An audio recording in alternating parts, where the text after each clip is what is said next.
Computer. Okay, we're just setting up on this end all the technical bits and bobs. Oh no. Okay, cool. So have no worries about anything being perfect or anything not being perfect. Also in the studio, we also have my mom and my co-presenter Terrell. I'll change the camera so you can see them. There we go. So, Mom, give us a wave.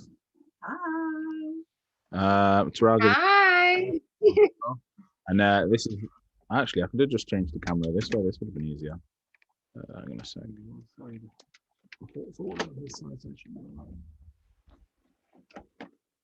There we go. So that's Tracy. Hi. Hi. Hi. Okay, cool.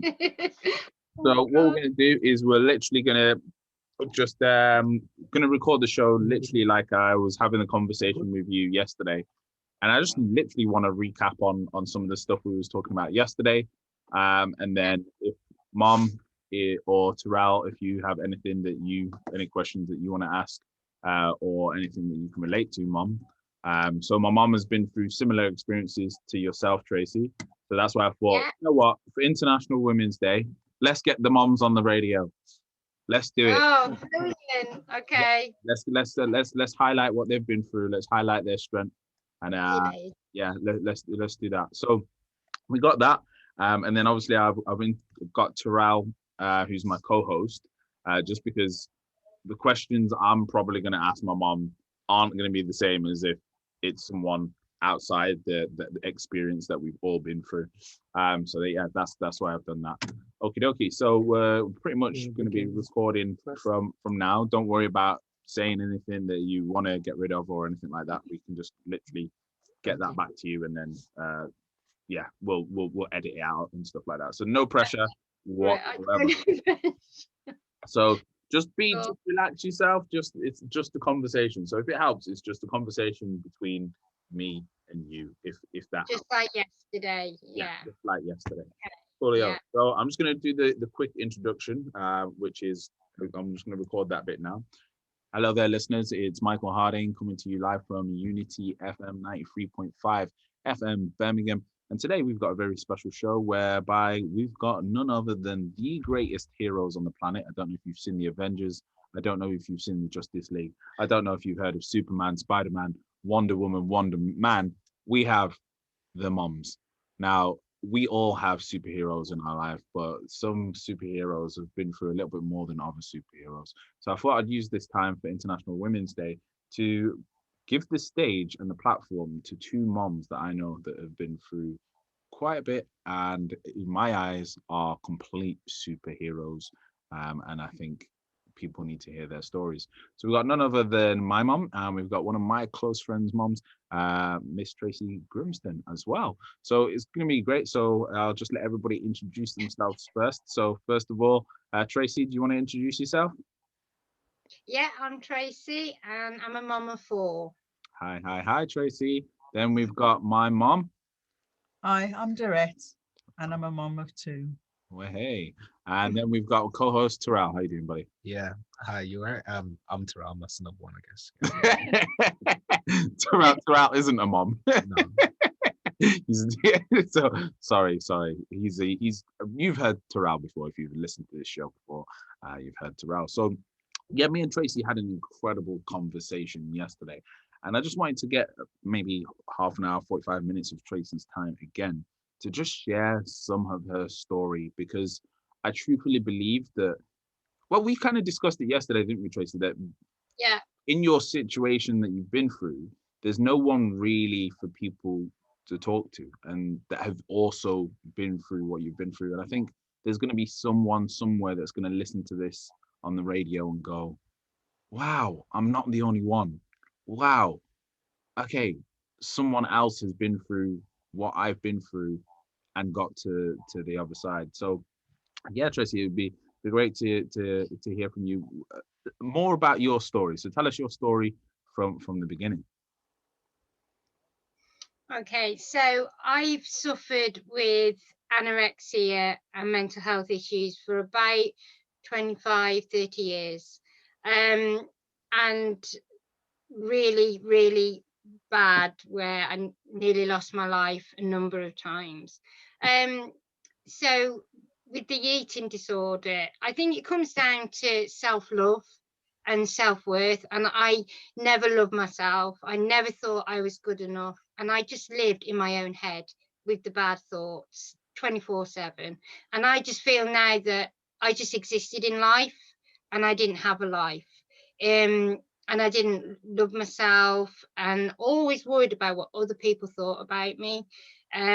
So I was always trying to copy what other people would like to be like. And as I explained to you yesterday, them thoughts in my head, I feel like a bubble, and you're just in that bubble. So them thoughts are just going from everywhere above your head. You can't think anything good when you're in it. It's just you're living with them negative thoughts all the time.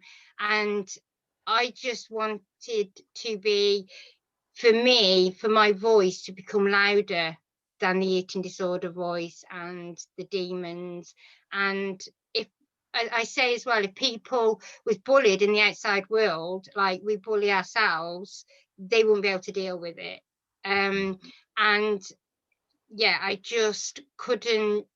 It was last year, I just wanted to end my own life. And if my boys hadn't come in when they did, I wouldn't be here today.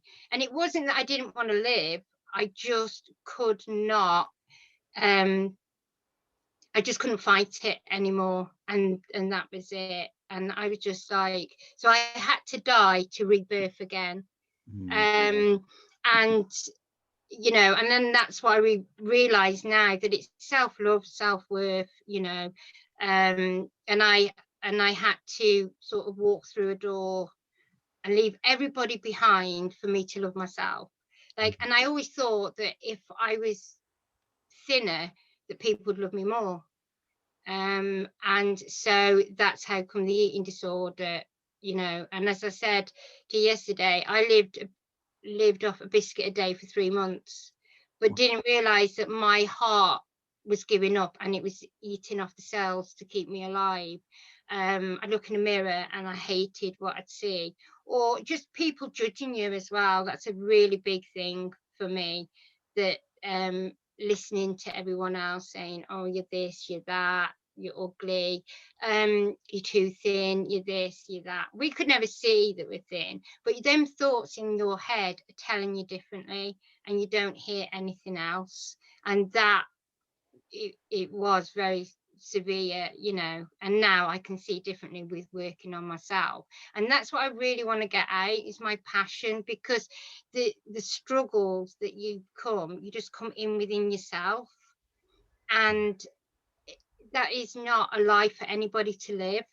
But I lived it for that long, that, you know, and it's having support as well, as you were saying before, like people saying, I don't know how to help you, and all your family, and then you go to professional help. For me personally, this is my journey, it probably has helped many others, but it didn't help me because they didn't get it. So it's very hard that when you're in it and people don't realize that what you're going through, and fighting that voice every minute of the day, that you are nothing. It's really, really difficult place to be. Yeah, man, that's like I said, I really commend your bravery for being able to speak so openly and with confidence about what you've been through. And yeah, I just wanted to really give you the platform to speak and get your voice heard, and let other people hear your voice in terms of where you've been. Because like we were saying yesterday, I think 2020, there's going to be a lot of people blaming themselves and having that self-talk that everything's their fault, that they're to blame, that they've done everything wrong, that they aren't good enough. And I'm just really worried for people. So that's why I really wanted you to come and share your voice. And so to give people a bit of a perspective of a visual picture of how traumatic this was for you, what was the lowest that you got down to in terms of how much you weighed? Yeah, I got down to 4.5 stone. Wow. And I still thought that I was fat. And my son rushed me to the hospital because I was sitting there like having a fit. I started shaking. My body basically was breaking down. So he rushed me into the car and took me to the hospital. And they said that you can leave your mom here or take her home, but she's got less than a week to live. Wow. My son, to hear that was really difficult, but he was really strong, and he was like, "You've got to eat, Mom." And I was like, but in my head, that food was a demon, because it was, any ounce of fat, it was like, that's got to go, because that comes down to not loving yourself, and then so anyway, the doctor prescribed us some forceps. They are like a drink, with build up food, but every time he was trying to throw it down me, I would be sick, because my body couldn't take anything anymore. It just couldn't take nothing. They put me on drips. I'd done, ECGs to check my heart, and that was telling me it was giving up. So he was struggling, and I was just being sick. My body couldn't take it. I was so weak. I couldn't even pick a cup up to drink. Couldn't even pick the little bottles up for myself. I was that weak, and but I couldn't see it. Just because obviously you're in your own head, I could not see it. And anyway, so I kept being sick, and he kept cleaning me up, and he just was pushing them down me. And I think it must have took about the 6th one that I didn't bring up, and I kept having them, and and I started building myself up. I still in my head didn't not want them. I didn't want to die. Mm-hmm. I never at one point wanted to die. I wanted to live. I wanted to live a normal life like everybody else. But I didn't see that. I didn't, because I was telling myself, I was telling my own story all the time. And so I was punishing myself for being me, and because I didn't like myself. And then he built me up, and it built me up, and that saved me for having that drinks that night. Wow, thank you for sharing that with us. That's very important for listeners to hear, that if you're in that situation, please seek help. Seek the help of friends, seek the help of family. Don't be ashamed and think that people are going to judge you for it. People are going to help you. Like, people want to help you. So please reach out to, if you're suffering from anything like this, or you can relate to this, or you know anyone that can possibly relate to this, seek help, reach out. And that's what we're about, is helping. Yeah, exactly. You're so much more than that. You're so much more than your thoughts in your head. You're so much more, and I just feel like you just need to be you, and go and shine and be you. There's only one of you, so go and show everybody you. But you've got it takes a lot of hard work to get into that place. Mm-hmm. and getting the help. Like, go and get some help. Go and see your doctor, get checked out, because if Matthew hadn't took me to the hospital, they said that I'd have been dead in that hour. Wow. So it's so important, and find something that works for you. A lot of the support didn't work for me, and I found it myself and did the work myself. But you definitely get that help, and this, don't struggle on your own. You're not the struggle, and that's what I always believed. I am not the struggle, so yeah. 100%, man. And on that, one of the quotes that I always say to people is, it's not that you don't want to live, it's just simply that you don't know how to live. Yeah. So what are some of the strategies and some of the things you implemented that helped you to live, that have helped you transform so beautifully and so into who you are now? Oh, thank you. Yeah, it was a very lot of hard work, and I think the first thing for me is that enough is enough, and that's when, as I said to you yesterday, I had a breakdown. It was the beginning of the lockdown last year, and my son's found me on the floor. I had cut my face, because I told people I was ugly. I cut my face, and I was sitting there with tablets on the floor, And it's, as I said again, it's not about not wanting to live, but I could not fight these demon voices anymore.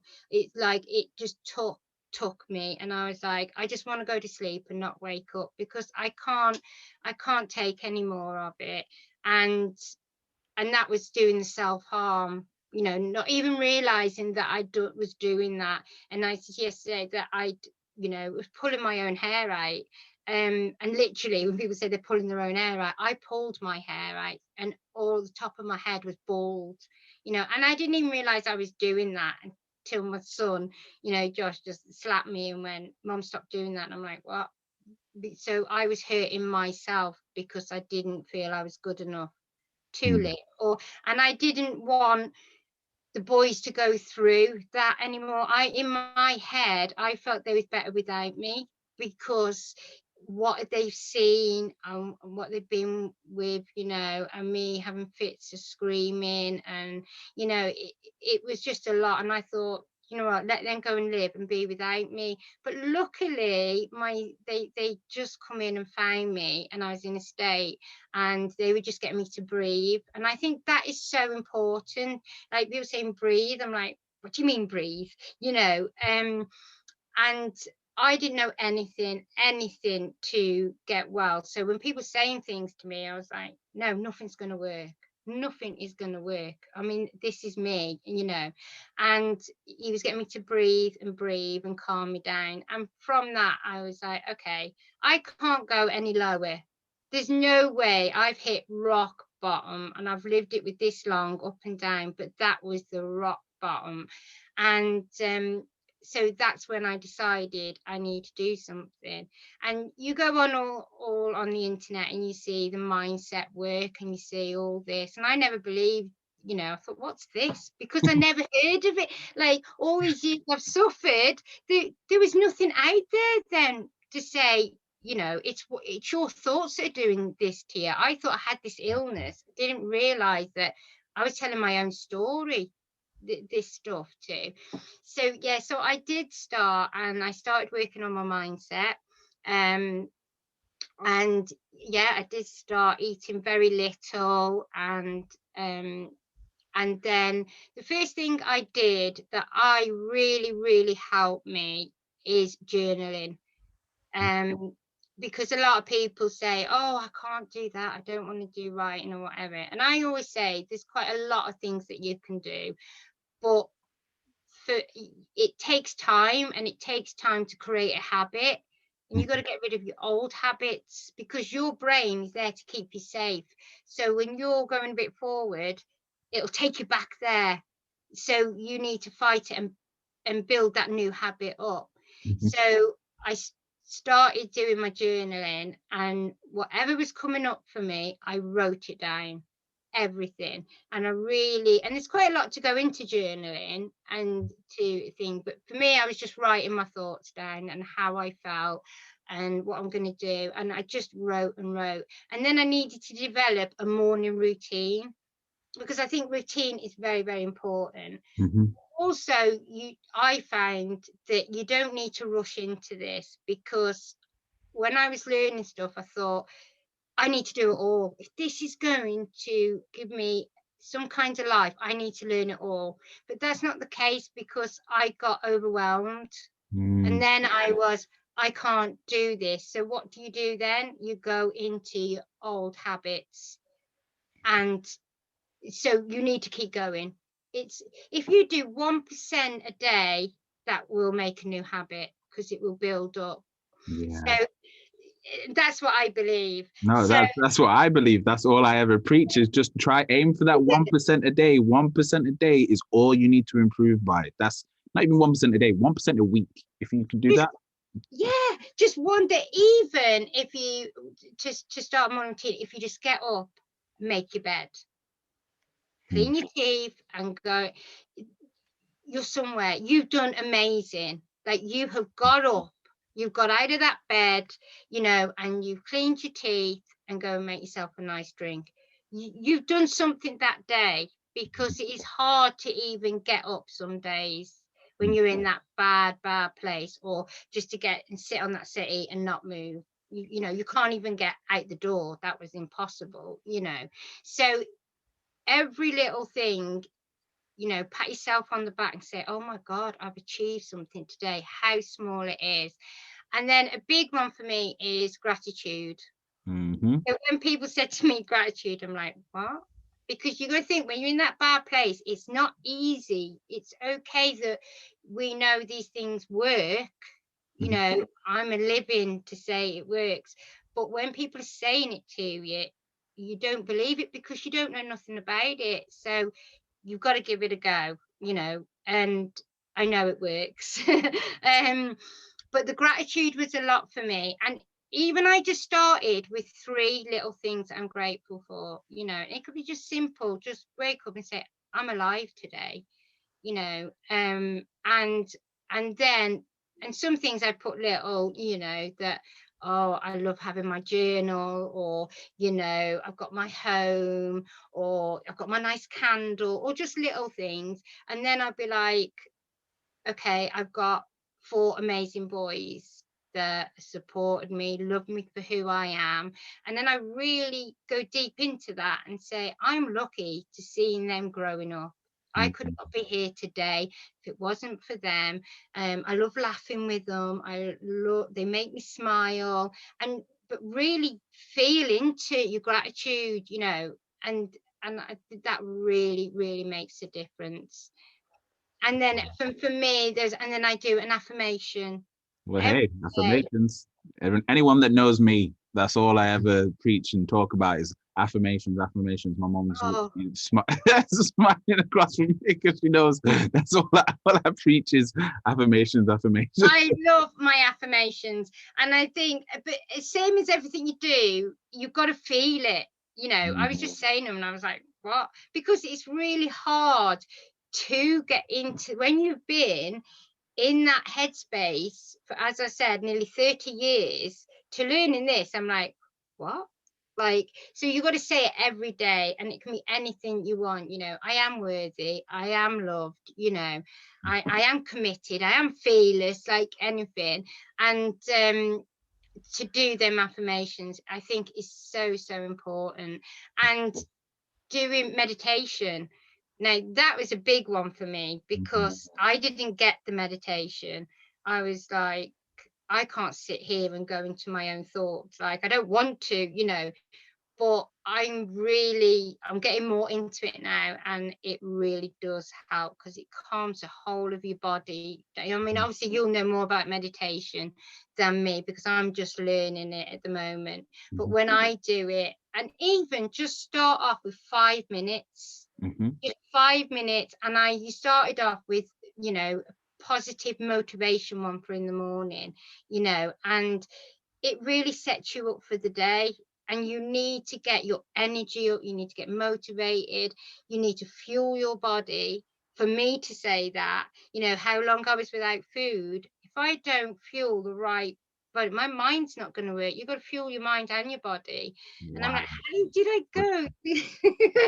Oh, Tracy, you're better than Tony Robbins. I know. I don't think so. You're just being nice. But it's true, you've got to get that energy up, and so I think a morning routine is so important. Before you go on your phone, before you speak to anybody, prep your mind, because then you can deal with anything in that day.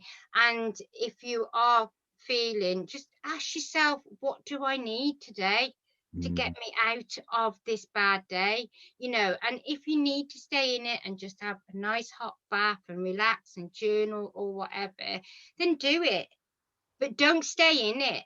It doesn't serve you. So, and I think, so that's it. But for me, one thing that really lifts my mood up is music. Oh, well. So that's for me. It's like finding what suits you. But when I was really poorly, I remember once my son lifted me off the couch because I wouldn't go out the door and put me in the car, and I was like, I am not going out. And I was really nasty. I must admit, I was really a horrible person, you know, shouting at him because I didn't want to do it, you know. And he would put the music on full blast. and just say, we're going for a coffee. At the end, when I come back, I was a totally different person. I'm dancing in the car, I'm waving at all the cars, and I always put like different music on what I need and to get motivated. So I could be washing up and I'm dancing away and my arms are going and the boys like, whoa, where's mom come from? You know, and it can be any type of music that lifts you, or you know, decide what kind of music you want for that different kind of music. I like all different kind of music. So, you know, the music that's out today, I love reggae. That really lifts me up. And I love country music. So I love all different kind of music. So I think that really does lift your energy up. Like, you can come out of it just like that. I'm singing and I'm dance. I can't sing, I can't dance, but I'm a badass. I think I'm a badass. I'm going at it. And the boys come in and they're like, whoa. But it gets you motivated, and thinking that, oh, I need to wash up. That's not a big thing for someone, but it is. I couldn't even have the energy to think about it. And I just broke it down and thought, right, okay, I need to go and do that. So what I'm going to do is put the music on and just wash one cup up. But then, because I was doing it, I'd wash the next cup and I'd wash. And before I knew it, I've done the whole of the washing up. I think it's so important. You need to break things down. So if you've got, you know, something that you want to do and you get, I think a big thing is overwhelmed. You get so overwhelmed. So I think it's break it down. If you've got something that you want to do that day, just break it down and think, right, I'm going to do this, I'm going to do this to get to that. And before you know it, you've done it. And that's what I believe that helps. Wow, Tracy.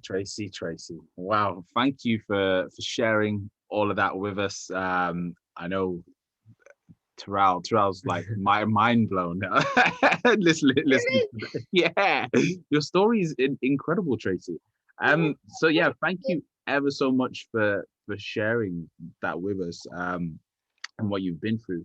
One of the things I just want to touch on before we go to questions from my mom and Terrell is, when it comes to meditation, anyone that's listening to this, if it's your first time meditating and you're going through something similar to what you've just heard, you are going to have your mind have so many thoughts coming into your head. Do not for a second think that your mind, when you're meditating, is meant to be clear.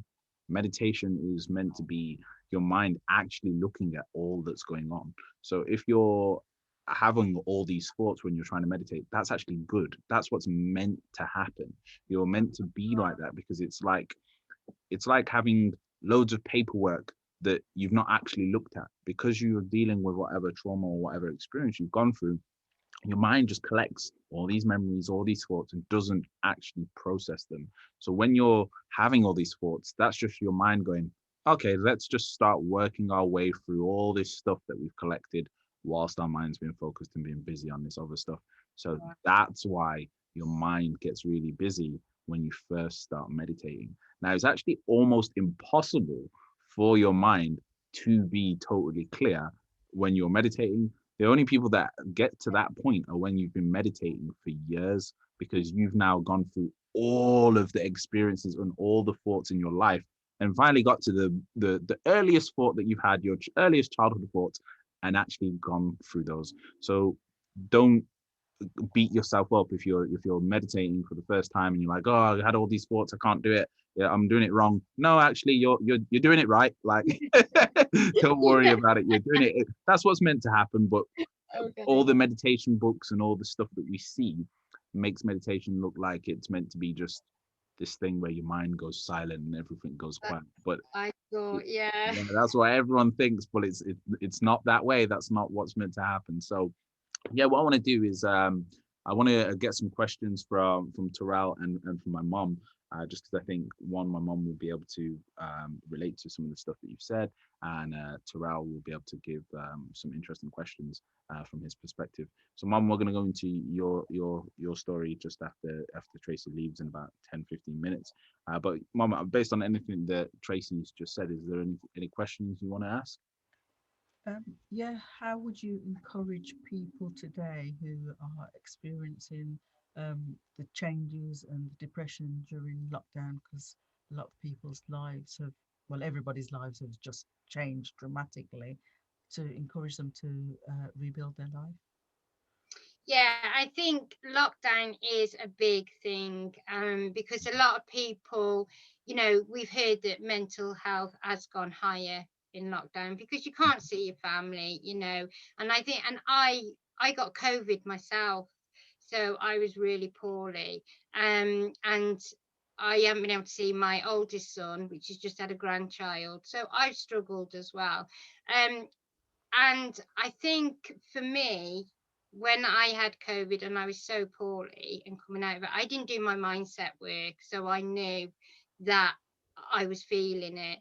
And I just think that definitely the need to work on the mindset, even if it's just journaling, because there's so much support out there and it's so hard. And it's just even, my son would send me a message saying, I love you. That was it. That my day was just, I was bouncing, and I think to reach out and talk to people, I think it's such massive. But also recognize your thoughts that you're having and get that journal. Really, really passionate about that journal and get them thoughts down. And as I said, just speak to somebody that just makes you feel good, because a lot of people are lacking support. They can't see people, and you go into yourself, and that's the thing that we need to stop, is going into your own thoughts. So I definitely suggest just keep working on yourself, and doing your journal and affirmations, and just reaching out to anybody and just having a chat. I get my bad days now, but the difference is I recognize it, and I definitely, like they say, and your thoughts are feelings, actions to results. So recognize that. And I always come up to my son and, in his room, and I'm going off telling him stuff, but I recognize it now. And so I always say, what do I need to get out of this? And that's a big thing for me. What do I need to do? And find, and then it's hard to do, but like I said, now I've got the tools and techniques to do that, and so I think it's working all that out. But I think sometimes it's just nice to hear off a loved one, or but definitely recognize your thoughts. That's what helped me. Thank you for that incredible answer. So there you go, listeners. If you're going through something at the moment, take that all on board. Terrell, is there any questions that you got? Yeah, I think mental wellness is a huge thing. But I kind of want to know where it actually began, that very beginning. Was there something that actually set off your whole experience, or was it just something that you always went through and it just became worse over time? I think it's built up for me. I was bullied at school for being too thin, and then into a lot of situations in my life. And so, yeah, I think it's always been there, but it got worse in life when things happened, because I couldn't knew how to deal with it. So I was always that one, people bullying me, talking about me. So all them beliefs I believed. So it built up and built up. And then when my dad died, he was my best friend, and he was the only one that got me. He was the only one that could get me out of it. And so I couldn't deal with losing him. And then my partner died, and a lot of issues in life. So it just kept getting worse and worse. And it was from there. Yeah. Wow. So yeah, that's something that we see happens quite a lot.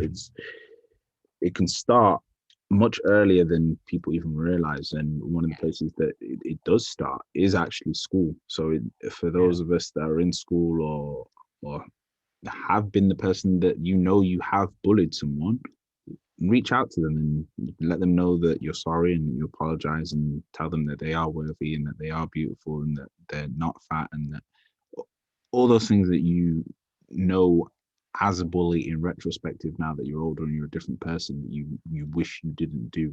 because it can make a difference. It's never too late to try and make a difference in someone's life. It's never too late to reach out and try and redirect or reaffirm to somebody about who they really are, and not the perspective that you had as a young child. Because when we're young, we don't realize the weight of our words. We don't realize that the words that we're saying to people when we're 13, 14, 16, we don't realize that they're like giant, in cartoons where they got that link, that ball and chain. We don't realize that our words when we're kids are balls and chains, giant ones for people, and they carry them around with them for their whole lives, and they can't actually fly because they've got this ball and chain that someone gave to them when they were 8 years old or when they were 12 years old. And it's, unless you know how to do this kind of mind management stuff and this mindset stuff, you're going to end up carrying it around with you, and it's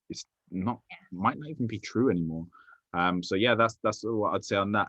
Something that I really wanted to touch on, that I know my mom's had a similar experience with, was getting help and your experience of weaning yourself off medication.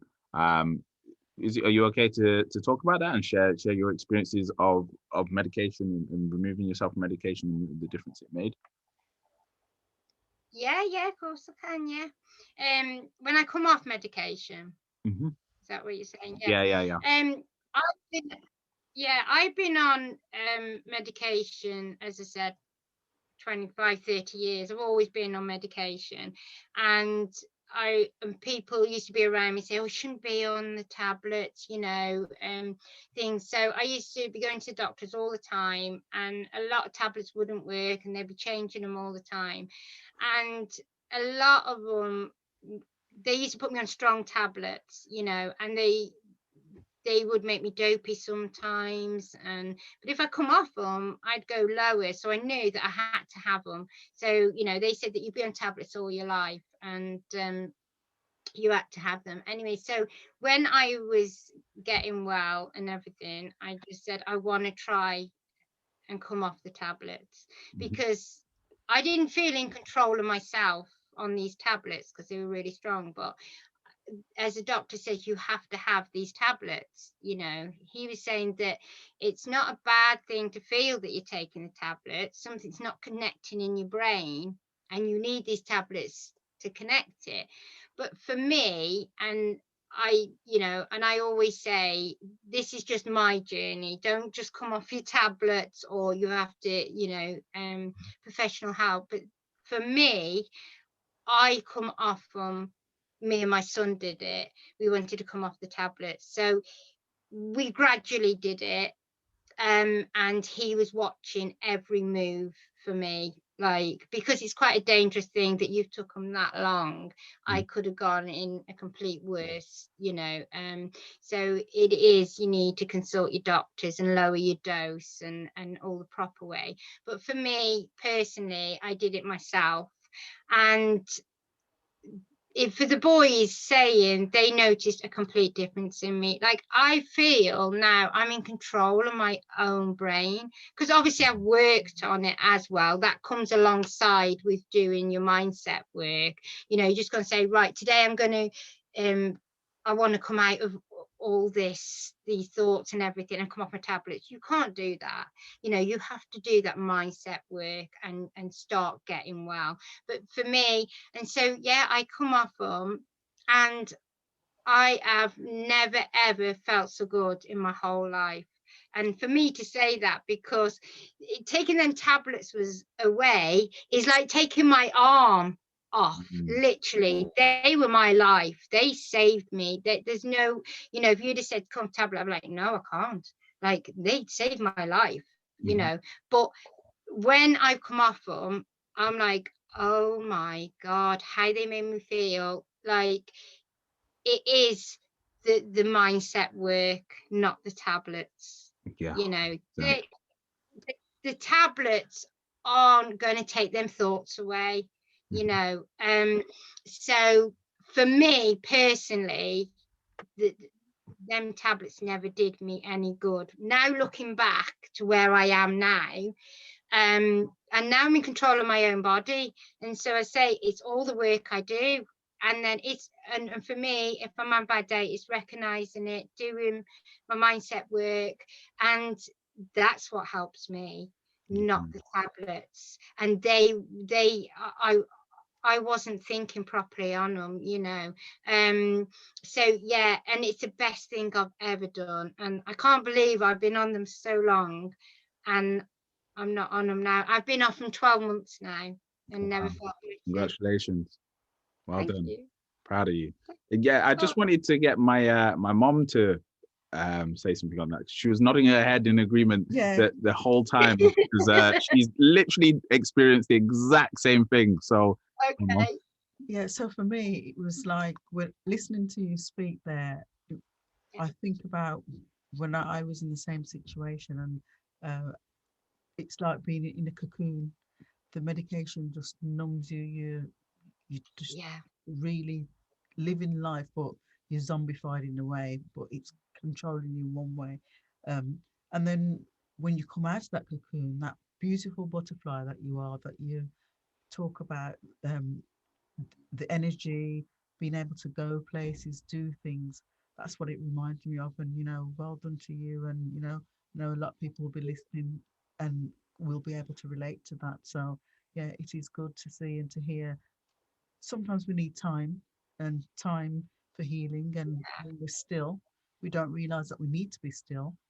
And being in that under that medication is sometimes the time when we are still. And that's where we are in the stage of healing. So yeah. Thank you. So yeah, Tracy, that was just incredible what you've shared with us on today's show. And I just, first things first, obviously anyone that, like we've said, please don't just stop taking medication. Please consult your GP, get help, get advice, medical advice on how to do it correctly and effectively. And just know that things can get better. That's two people you've heard from that have been through something like this, that have shown things do get better, can get better, will get better. So yeah, like you've been through the worst, so the best is yet to come. That's what I like to say, just quoting Les Brown there. But one thing I normally ask people on the show is I normally ask people about a book that they've read that made a massive difference in their life. Is there a book that you've read that has made a massive difference in your life, Tracy? I've read quite a few, actually. The first one I read was The Secret, for the universe, and that made me really think I did things differently.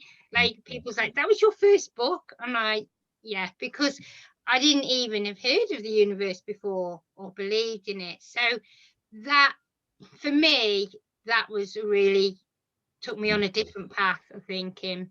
And I read a lot of Trent Shelton. I love Trent Shelton. Oh, I've not heard of Trent Shelton. I'm writing that one down. Yeah, watch all his on Instagram. He is amazing. And I was watching a lot of his stuff online, and he really talks so powerful. And that's what got to me. And I just finished Jay Sati, Think Like a Monk. Oh yeah, I've heard about this book. Yeah. Brilliant. Absolutely amazing. It talks about your monkey mind, all different things. That is amazing. Adding that one. Tracy, you're adding to my book list. This never-ending book list that I have. You haven't read it. Yeah, well, no, I've not read that one. It's so funny once you get into this personal development space or like just working on yourself space, like you start getting excited that there's something that you haven't read. You're like, oh, I've not read that one. Oh, yeah. Oh, recommend me something else. I never even read before. I never read a book in my life. Like, because I always had that belief. It stopped me all in my life for learning. So that's why I just felt like I existed in life, because I never learned, because I didn't believe in myself that I could learn something. So it stopped me doing a hell of a lot in life. And now I'm reading books, I'm doing everything. So yeah, I love reading, because you're learning and growing every day. 100%. And it's never too late to start growing. That's the most important thing. Don't It's look at never too me. late. Yeah.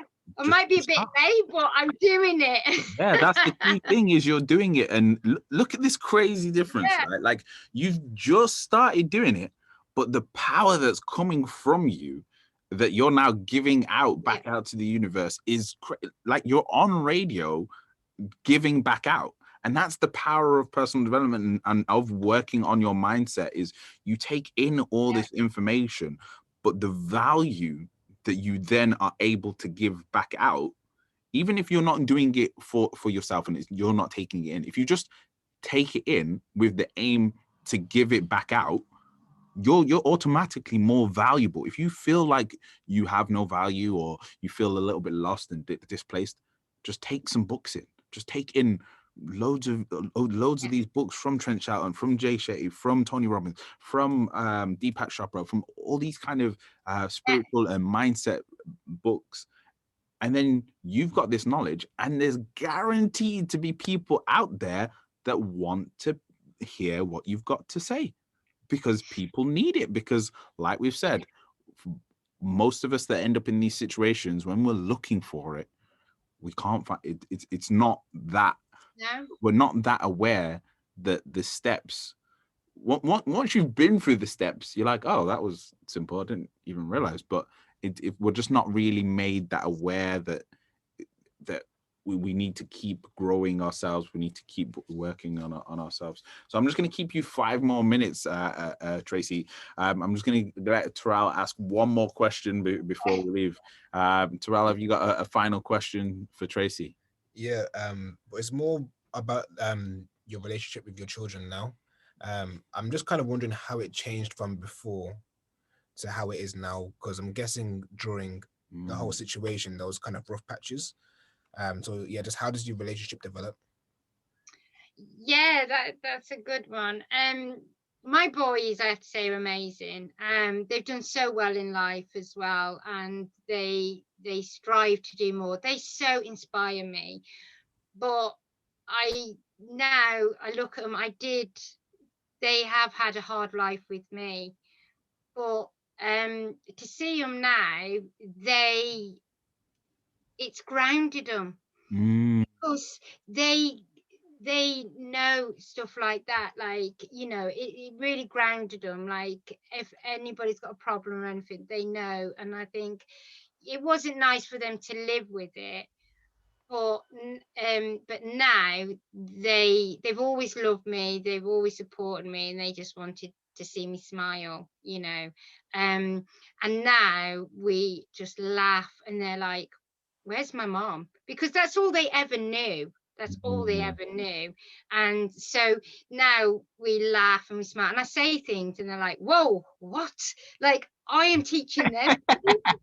Teaching them mindset, and you're like, whoa, mum, did you just say that? Wow. My youngest one is like, oh, it's a load of not, because he's very confident, And then I hear him on the phone saying the things that I've said, like, and I'm like, what? Because I always say to him, because he was saying, oh, he's a 19-year-old, and so, and people he's hanging around with, and he's like, I've got to remove myself and things like this. And I'm like, look, the 5 people you hang around with, you become the 6th. So surround yourself. And he was like, yeah, a load of nonsense. And then he was talking to his mate and said, look, if you're, and he said it to him, and I couldn't stop laughing, and I'm lucky that my other son, Josh, is into the same. He's learned a lot, Mike, and so we bounce off each other. And then my oldest son, he's always been inspired, and he's done really well. But for my oldest son, he's had more of it. He was the one that really had to look after me, and he's just says he can't be any prouder, because he feels like he's got a mom now. And that really felt me. He's like, oh, I've got my mom back. like, and he just can't believe where I am, and they believe in me so much that, yeah, so yeah, Wow. lovely. We can laugh now, and it's great. Yeah. Oh, beautiful, man, beautiful. And it's that's the beauty of it, is although they experience hardships, what's actually happened is, you know, in a movie when you sometimes see Wonder Woman, you're like, oh, I wonder if Wonder Woman had children, what they'd be like. That's what's happened. Now, now your kids are superheroes because of what they've been through. They've now got this set of skills that in the ordinary world, people are like, how do you know that? How come you're so good with people? And it's like, well, if you met my mom's Wonder Woman. So that's why, and Yeah. it's amazing. So now, yeah, like that's the beauty of how the universe works, is sometimes we're gifted these problems, but actually those problems are what shape us into the superheroes that we're going to be. So yeah, thank you ever so much, Tracy, for coming on the show. I literally was super last minute. We spoke yesterday, and I asked you, would you come on tomorrow? So yeah, yeah, thank you ever so much. I think this won't be the last time you're going to hear from Tracy. I'm going to do what I can to arrange another session with Tracy. To all the moms out there, we celebrate you, we recognize you, we appreciate you. You are the superheroes. You are the Wonder Women. You are the super women. Thank you ever so much for everything that you do. From all the sons, daughters, and children out there, moms, we love you. Thank you. We appreciate you. I've been Michael Harding. We've had my mom, Dorette Hanson. We've had Terrell, and we've also had Tracy. Tracy, anything you want to say on parting words? No, just thank you for having me. And just, if someone is struggling, just go and get help. And there's a lot out there, and get support. Thank you, thank you, thank you. Guys, you've been listening to Where's Your Head at Unity FM 93.5 FM Birmingham. Thank you very much. Okay, cool. So that's now, hang on a minute, let me just stop the recording. How do I stop?